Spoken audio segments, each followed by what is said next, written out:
সুপ্রিয় দর্শক, টাঙ্গাইল জেলার ৮টি আসনে কার জয়ের সম্ভাবনা সবচেয়ে বেশি? টাঙ্গাইলের ১২টি উপজেলায় সংসদীয় আসন ৮টি। বিএনপি এবং জামায়াতে ইসলামী প্রার্থীরা এনেছে নানা রকম পরিকল্পনা। ভোটারদের আকর্ষণ করতে তারা বিভিন্ন উদ্যোগ গ্রহণ করেছে। জামায়াত বিএনপি ছাড়াও অন্যান্য দলের প্রার্থীরা যেমন গণ অধিকার পরিষদ, ইসলামী আন্দোলন বাংলাদেশ এবং স্বতন্ত্র প্রার্থী তারাও ভীষণ সক্রিয় রয়েছে এই আসনটিতে। টাঙ্গাইল ৮ ও টাঙ্গাইল ৪ এই আসনে কৃষক শ্রমিক জনতা লীগের সভাপতি বঙ্গবীর কাদের সিদ্দিকী, বীর উত্তম ও তার ভাই লতিফ সিদ্দিকী বড় ফ্যাক্টর হয়ে দাঁড়িয়েছে।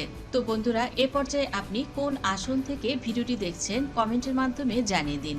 আর কথা না বাড়িয়ে চলুন ভিডিওটি শুরু করা যাক। প্রথমেই টাঙ্গাইল ১ আসন। টাঙ্গাইল ১ আসনটি মধুপুর ধনবাড়ি নিয়ে এই আসনটি অবস্থিত। এই আসনে ফকির মাহবুব আনাম স্বপন ওরফে স্বপন বিএনপির মনোনয়ন পেয়েছেন। আসনটির মোট ভোটার সংখ্যা প্রায় ৪,৩৭,৪৩৩ জন। জামায়াতের হয়ে প্রতিনিধিত্ব করবেন আব্দুল্লাহ হেল কাফি। ফকির মাহবুব আনাম স্বপন ওরফে স্বপন বিএনপির মনোনয়ন চূড়ান্ত হওয়ার পর থেকেই নির্বাচনী প্রচার প্রচারণায় সক্রিয় ভূমিকা পালন করছেন।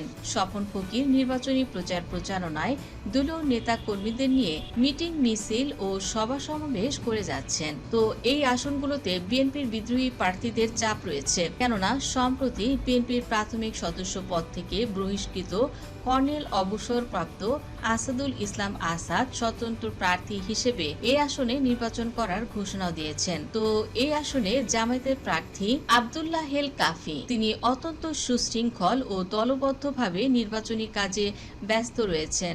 এবার জামায়াতের পক্ষে গণজোয়ার সৃষ্টি হয়েছে। এই আসনটিতেই আবার সাবেক এমপি খন্দকার আনোয়ারুল হক স্বতন্ত্র প্রার্থী হিসেবে মাঠে রয়েছেন। তো এতে করে বোঝাই যাচ্ছে যে বিএনপির কতটা চাপ রয়েছে এই টাঙ্গাইল ১ আসনটিতে। যদিও এই টাঙ্গাইল ১ আসনটি বিএনপির এক সময়কার ঘাঁটি আসন ছিল, তবে স্বতন্ত্র প্রার্থী এবং বিদ্রোহী প্রার্থীদের কারণে বিএনপির ভোট অনেকাংশে কিন্তু দুভাগ হয়ে যাবে। কেননা বিএনপির একক প্রার্থী যদি থাকতো, সকল ভোট কিন্তু ওই প্রার্থী পেত। আর যেহেতু এখানে ভোট বিভক্ত হয়ে যাচ্ছে, তো সেক্ষেত্রে জামায়াতের প্রার্থী এর ফলাফল পুরোটাই ভোগ করবে। আব্দুল্লাহ হেল কাফি তিনি এগিয়ে আছেন। এ পর্যায়ে টাঙ্গাইল ২ আসন। আসনটি জাতীয় সংসদের ১৩১ নং আসন। টাঙ্গাইল ২ আসনটি টাঙ্গাইল জেলার গোপালপুর উপজেলা ও ভুয়াপুর উপজেলা নিয়ে গঠিত।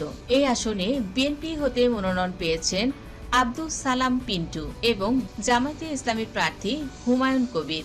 আব্দুস সালাম পিন্টুকে মনোনয়ন দেয় বিএনপির সকল নেতাকর্মী তার প্রতি আস্থা রেখে নির্বাচনী কার্যক্রম চালিয়েও যাচ্ছেন। এই আসনে জামায়াতের টাঙ্গাইল জেলার শাখার সাধারণ সম্পাদক হুমায়ুন কবির, তিনিও অত্যন্ত জনপ্রিয় একজন নেতা। গণ অধিকার পরিষদের কেন্দ্রীয় কমিটির দপ্তর সম্পাদক ও উচ্চতর পরিষদের সদস্য শাকিলুজ্জামান গণসংযোগ চালিয়ে যাচ্ছেন এই আসনে। তো টাঙ্গাইল ২ এই আসনটিতে আব্দুস সালাম পিন্টু ও হুমায়ুন কবির তারা দুজনেই প্রচার প্রচারণায় অত্যন্ত ব্যস্ত সময় পার করছেন। আসনটিতে এলাকা ভিত্তিক জনপ্রিয়তায় আব্দুস সালাম পিন্টু বিএনপির তারই বেশি দাপট রয়েছে।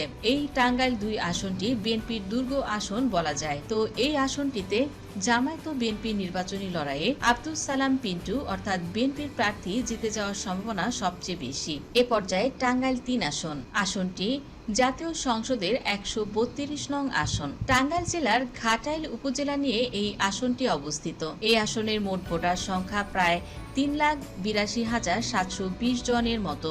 আসনটি থেকে বিএনপি হতে মনোনয়ন পেয়েছেন ওবায়দুল হক নাসের এবং জামায়াতের হয়ে চূড়ান্ত মনোনয়ন পেয়েছেন সাইফুল উল্লাহ হায়দার, তিনি এনসিপি জোটের প্রার্থী। কর্মীদের সঙ্গে নিয়ে নির্বাচনী প্রচার প্রচারণায় সক্রিয় ভূমিকা পালন করছে। এই আসনে বিএনপির দলীয় মনোনয়ন পাওয়ার পর জাতীয় নির্বাহী কমিটির সদস্য অ্যাডভোকেট ওবায়দুল হক নাসিরের উপর নেমে আসে অযাচিত সকল ঘটনা। তো মনোনয়ন পাওয়ার পর থেকেই আসনটিতে সক্রিয় রয়েছেন বিএনপির এই নেতা এবং জয়ের ব্যাপারে তিনি আশাবাদী। জামায়াতে ইসলামীর প্রার্থী জোটে যাওয়ার পর জোটের প্রার্থীকেই হোসনে মোবারক বাবুলকে সরিয়ে তার স্থানে এনসিপির প্রার্থীকেই দেয়া হয়। তো এই আসনটিতে যদি জামায়াতের সহকারী সেক্রেটারি হোসনি মোবারক বাবুল বিএনপির এই প্রার্থীর সাথে মোকাবেলা করতেন, তবে হয়তো একটি জয়ের আশা থাকতে পারত জামায়াতের। টাঙ্গাইলের এই 3 আসনটিতে দিন শেষে বিএনপির প্রার্থীর জয়ের সম্ভাবনা সবচেয়ে বেশি। জাতীয় সংসদের 133 নং আসন টাঙ্গাইল 4 আসন। আসনটি টাঙ্গাইল জেলার কালিহাতী উপজেলা নিয়ে গঠিত। এই আসনের মোট ভোটার সংখ্যা প্রায় 3,74,917 জনের মতো। আসনটিতে বিএনপির হয়ে প্রতিদ্বন্দ্বিতা করবেন লুৎফর রহমান মতিন এবং জামায়াতের হয়ে প্রতিদ্বন্দ্বিতা করবেন আব্দুর রাজ্জাক। ভোটের মাঠে ব্যস্ত সময় পার করছেন এবং মিছিল, মিটিং, নিয়মিত সভা সমাবেশ করে যাচ্ছেন আসনটি থেকে। এই আসনে বিএনপির মনোনয়ন পেয়েই দলের কেন্দ্রীয় নির্বাহী কমিটির সদস্য লুৎফর রহমান মতিন রাত দিন খেটে যাচ্ছেন ধানের শীষের প্রচারণায়। আসনটি থেকে মনোনয়ন বঞ্চিত হয়েছিলেন ঢাকা বিভাগীয় সহ সাংগঠনিক সম্পাদক বেনজির আহমেদ টিটু, সংগঠনের কেন্দ্রীয় মজলিসের শুরা সদস্য, টাঙ্গাইল জেলা জামায়াতের নায়েবে আমির খন্দকার আব্দুর রাজ্জাক। তিনি দলীয় নেতা কর্মীদের সঙ্গে নিয়ে মাঠ গোছাতে ব্যস্ত সময় পার করছে। তো জামায়াত এবং বিএনপি উভয়ই সমান তালে গ্রামে গঞ্জে সভা সমাবেশ করে যাচ্ছেন। এই আসনে 5 বার নির্বাচিত এমপি ও সাবেক মন্ত্রী লতিফ সিদ্দিকী শক্তিশালী প্রার্থী হওয়ার সম্ভাবনা রয়েছে। তিনি দ্বাদশ সংসদ নির্বাচনে স্বতন্ত্র প্রার্থী হয়ে আওয়ামী লীগকে পরাজিত করে এমপি হয়েছিলেন। টাঙ্গাইল 4 এই আসনে লতিফ সিদ্দিকীর অনেক বেশি জনপ্রিয়তা রয়েছে। তো এই আসনটিতে বলা যায় এক প্রকার হাড্ডাহাড্ডি লড়াই হবে। তো টাঙ্গাইল 4 এই আসনটি থেকে স্বতন্ত্র প্রার্থী লতিফ সিদ্দিকী জিতে যাওয়ার সম্ভাবনা সবচেয়ে বেশি। এ পর্যায়ে টাঙ্গাইল 5 আসন। টাঙ্গাইল 5 আসন জাতীয় সংসদের 134 নং আসন হল টাঙ্গাইল 5 আসন। আসনটি টাঙ্গাইল জেলার টাঙ্গাইল সদর উপজেলা নিয়ে গঠিত। এই আসনের মোট ভোটার সংখ্যা প্রায় 4,62,412 জনের মতো। বিএনপির হয়ে মনোনয়ন পেয়েছেন সুলতান সালাউদ্দিন টুকু এবং জামায়াত ও জোট প্রার্থীর হয়ে চূড়ান্ত মনোনয়ন পেয়েছেন আহসান হাবিব মাসুদ। তো আসনটিতে দলীয় চূড়ান্ত মনোনয়ন পেয়ে বিএনপির কেন্দ্রীয় কমিটির প্রচার সম্পাদক সুলতান সালাউদ্দিন টুকু ইতিমধ্যেই তিনি প্রচারণায় সক্রিয় রয়েছেন। বিদ্রোহী প্রার্থীদের থাকার কারণে সুলতান সালাউদ্দিন টুকুর ভোট অনেকটাই কেটে যাবে। আসনটির জামায়াতের প্রার্থী হচ্ছেন টাঙ্গাইল জেলা জামায়াতের আমির আহসান হাবিব মাসুদ। জামায়াতের আমির আহসান হাবিব মাসুদ তিনিও জনপ্রিয়তায় অনেকটাই উপরে আছেন। দাঁড়িপাল্লার প্রচারণায় অগ্রগামী ভূমিকা পালন করে যাচ্ছেন জামায়াতের আমির আহসান হাবিব। তো কর্মীদের সঙ্গে নিয়ে ব্যাপকভাবে জনসংযোগ চালিয়ে যাচ্ছেন। এছাড়া এই আসনটিতে বঙ্গবীর কাদের সিদ্দিকী বীর উত্তমের ভাই মুরাদ সিদ্দিকী স্বতন্ত্র প্রার্থী হিসেবে নির্বাচনে অংশ নেবেন বলে জানা গেছে। এই আসনটি থেকে নির্বাচন করেন। তো এই আসনে একটি হাড্ডাহাড্ডি লড়াই হবে বলেই বোঝা যাচ্ছে। টাঙ্গাইল 5 এই আসনটি থেকে দিন শেষে বিএনপির প্রার্থী জিতে যাওয়ার সম্ভাবনা সবচেয়ে বেশি। এ পর্যায়ে টাঙ্গাইল 6 আসন। জাতীয় সংসদের 135 নং আসন টাঙ্গাইল 6 আসন। আসনটি টাঙ্গাইল জেলার দেলদুয়ার উপজেলা ও নাগারপুর উপজেলা নিয়ে গঠিত। এই আসনের মোট ভোটার সংখ্যা প্রায় 4,68,076 জনের মতো। আসনটি থেকে বিএনপি হতে মনোনয়ন পেয়েছেন রবিউল আউয়াল লাবলু। জামায়াতের হয়ে প্রতিদ্বন্দ্বিতা করবেন আব্দুল হামিদ। এই আসনটি থেকে বিএনপির চূড়ান্ত মনোনয়ন প্রাপ্ত রবিউল আউয়াল লাবলু তিনি ধানের শীষ প্রচারণায় উদ্যোগী ভূমিকা পালন করে যাচ্ছেন। জামায়াতের মনোনয়ন পেয়ে মাঠ চষে বেড়াচ্ছেন ডাক্তার AKM আব্দুল হামিদ। তো এই আসনগুলোতে বরাবরই বিএনপির দুর্গ আসন বলেই পরিচিত। জামায়াতের তুলনায় বিএনপির জনপ্রিয়তা টাঙ্গাইলে অত্যাধিক। এর আগেও টাঙ্গাইলের এ সকল আসন থেকে বিএনপির প্রার্থীরাই জয়যুক্ত হয়ে আসছে।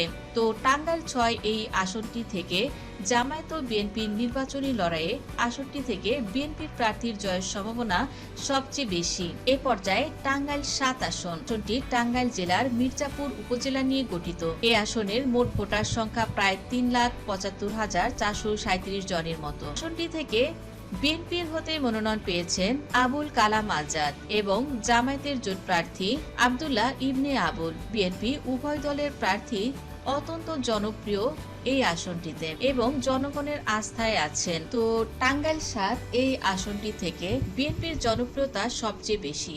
তো জামায়াত ও বিএনপির নির্বাচনী লড়াইয়ে আসনটি থেকে বিএনপির প্রার্থীর জয়ের সম্ভাবনা সর্বাধিক। জাতীয় সংসদের 137 নং আসন টাঙ্গাইল 8 আসন। আসনটি টাঙ্গাইল জেলার বাসাইল উপজেলা ও সখীপুর উপজেলা নিয়ে গঠিত।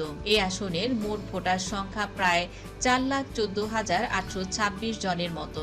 এই আসনটি থেকে বিএনপির হতে চূড়ান্ত মনোনয়ন পেয়েছেন আহমেদ আজম খান এবং এই আসনটি থেকে জামায়াতের হয়ে লড়বেন শফিকুল ইসলাম খান। এই আসনটি থেকে স্বতন্ত্র প্রার্থী হয়ে লড়বেন বঙ্গবীর কাদের সিদ্দিকী। এই আসনটি বাসাইল সখীপুরের ব্যাপক জটিল অঙ্কের একটি আসন। বিএনপির কেন্দ্রীয় কমিটির vice chairman advocate Ahmed Azam Khan, তিনি অত্যন্ত হেভিওয়েট একজন প্রার্থী। দুইবারের সাবেক এমপি বঙ্গবীর আব্দুল কাদের সিদ্দিক বীর উত্তম, তিনি কৃষক শ্রমিক জনতা লীগের প্রতিষ্ঠাতা ও সভাপতি। এই আসনটি থেকে তিনি স্বতন্ত্র প্রার্থী হয়ে নির্বাচন করবেন। তো আসনটি থেকে বঙ্গবীর কাদের সিদ্দিকী তিনি নির্বাচনে এলে নির্বাচনী হিসাব নিকাশ পুরোপুরি পাল্টে যাবে। টাঙ্গাইলের এই আসনটি যেহেতু বিএনপির একটি বড় দুর্গ এবং বিএনপির জন্য একটি বড় সংগঠন, তো মনোনয়ন ঘিরে দ্বন্দ্বক্ষোভ থাকলেও শেষ পর্যন্ত সবাই এক হয়ে ধানের শীষের বিজয় নিশ্চিত করবে বলেই অনেকে মনে করছেন। এই ছিল আমাদের আজকের ভিডিও। দেখা হবে পরবর্তী ভিডিওতে। সেই পর্যন্ত ভালো থাকুন, সুস্থ থাকুন। ধন্যবাদ দর্শক সম্পূর্ণ ভিডিওটি দেখার জন্য।